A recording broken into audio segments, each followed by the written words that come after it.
Hai teman-teman mahasiswa, kembali lagi ke kuliah filsafat manusia.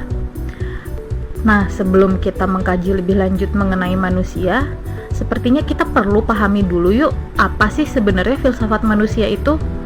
Dan kenapa kita perlu belajar tentang manusia? Ketika mendengar kata filsafat manusia, kira-kira apa yang terlintas di benak teman-teman? Nah, sekarang coba ceritakan, apa saja yang sudah kalian ketahui dari filsafat manusia? Sekarang kita bahas yuk. Jadi, filsafat manusia merupakan salah satu cabang dari ilmu filsafat yang mencoba mengungkapkan seluruh hakikat sebenarnya dan makna dari keberadaan manusia. Objek kajian filsafat manusia adalah persoalan mengenai esensi manusia, sedangkan objek materialnya adalah gejala-gejala manusia. Nah, coba teman-teman jawab dulu ya. Sebenarnya, kenapa sih kita perlu mempelajari mengenai filsafat manusia? Filsafat manusia itu kan bertujuan untuk menyelidiki, menginterpretasi, dan memahami gejala dan ekspresi manusia. Dalam filsafat manusia ini, kita tidak hanya meneliti mengenai gejala empiris manusia saja, namun juga menggali gejala manusia dalam bentuk apapun. Selama gejala tersebut bisa kita pikirkan secara rasional ya.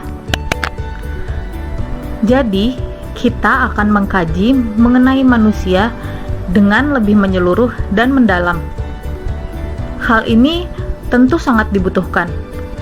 Apalagi kita merupakan calon sarjana psikologi yang objek kajiannya adalah manusia.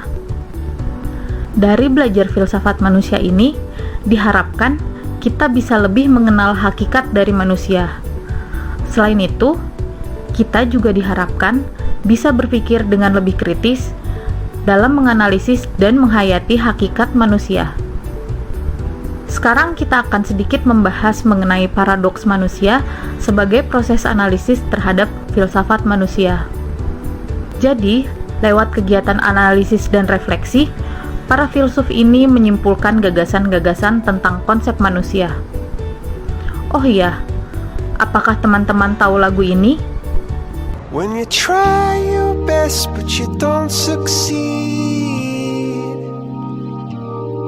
when you get what you want but not what you need, when you feel so tired but you can't sleep, stuck in reverse.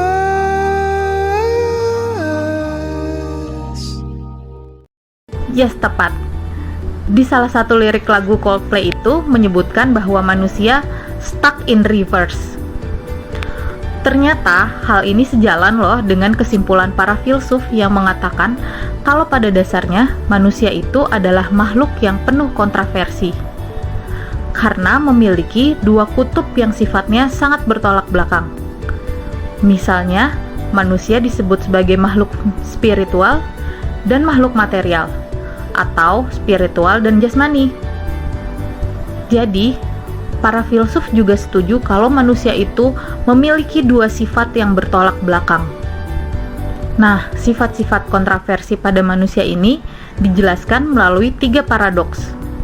Paradoks pertama, manusia merupakan makhluk materi. Materi di sini berarti manusia punya tubuh yang keberadaannya dapat dilihat dan dirasakan, serta terikat pada ruang dan waktu. Namun, di sisi lain, manusia juga dinilai sebagai jiwa yang justru keberadaannya melampaui ruang dan waktu. Karena keberadaannya tidak terlihat dan sifatnya kekal sekalipun kelak tubuh atau raga kita sudah tidak ada lagi. Jadi, dalam satu waktu yang sama, bisa terlihat kan kalau manusia itu punya dua sifat yang sangat bertolak belakang antara tubuh dengan jiwa. Yang satu terikat oleh ruang dan waktu, dan satunya lagi bisa melampaui ruang dan waktu. Pada dasarnya, jiwa dan badan ini menjadi satu kesatuan loh. Mereka saling terikat untuk memenuhi tugasnya masing-masing. Tubuh bukanlah apa-apa apabila tidak ada jiwa yang menggerakkan atau memberi kontrol pada tubuh. Namun, Jiwa pun tidak bisa melakukan apapun apabila tidak ada tubuh yang menjadi wadah untuknya. Makanya, kedua sifat yang bertolak belakang ini saling bergantungan, saling terikat, dan menjadi satu kesatuan. Nah, kita lanjut ya ke paradoks kedua. Di paradoks kedua ini dikatakan kalau manusia memiliki karakter yang subsisten dan terbuka. Maksud dari subsisten ini adalah setiap orang itu unik dan dia akan menjadi dirinya sendiri. Meskipun dalam hidup kita mengalami berbagai perubahan, namun kita tetap menjadi pribadi yang sama sepanjang hidup kita.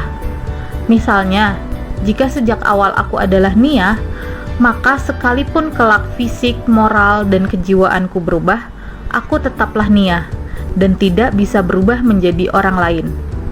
Sebaliknya, manusia itu juga dinilai sebagai pribadi yang terbuka pada dua arahan, yaitu secara vertikal dan horizontal. Di sini maksudnya, meskipun kita adalah pribadi yang unik, namun pada hakikatnya kita tetap tidak akan bisa lepas dari keberadaan Tuhan sebagai pencipta kita, dan kita juga tidak bisa lepas dari keberadaan manusia lain di sekitar kita. Jadi maksudnya, memang kita adalah pribadi yang unik. Namun, di waktu yang bersamaan, kita tetap menjadi bagian dari ciptaan Tuhan dan lingkungan hidup manusia. Paradoks ketiga menjelaskan kalau manusia itu ada, tapi keberadaannya harus dikembangkan. Maksudnya, meskipun kita sudah diciptakan lengkap dan utuh sejak awal, namun kita tetap harus mengembangkan seluruh potensi di hidup kita. Tuhan sudah menyapa kita dengan memberikan intelektualitas dan hati nurani. Nah, sekarang tugas kita lah untuk memaksimalkan seluruh anugerah ini. Yuk kita sama-sama mengembangkan dan memaksimalkan potensi kita. Nah, dari ketiga paradoks yang saling bertentangan tersebut, bisa mulai dipahami kan kenapa manusia menjadi makhluk yang kontroversial? Bisa dipahami juga kan kenapa kita sebagai manusia memiliki sifat-sifat yang bertolak belakang? Semoga melalui video ini, teman-teman sudah bisa lebih memahami mengenai hakikat dari manusia. Terima kasih, sampai ketemu di pembelajaran berikutnya.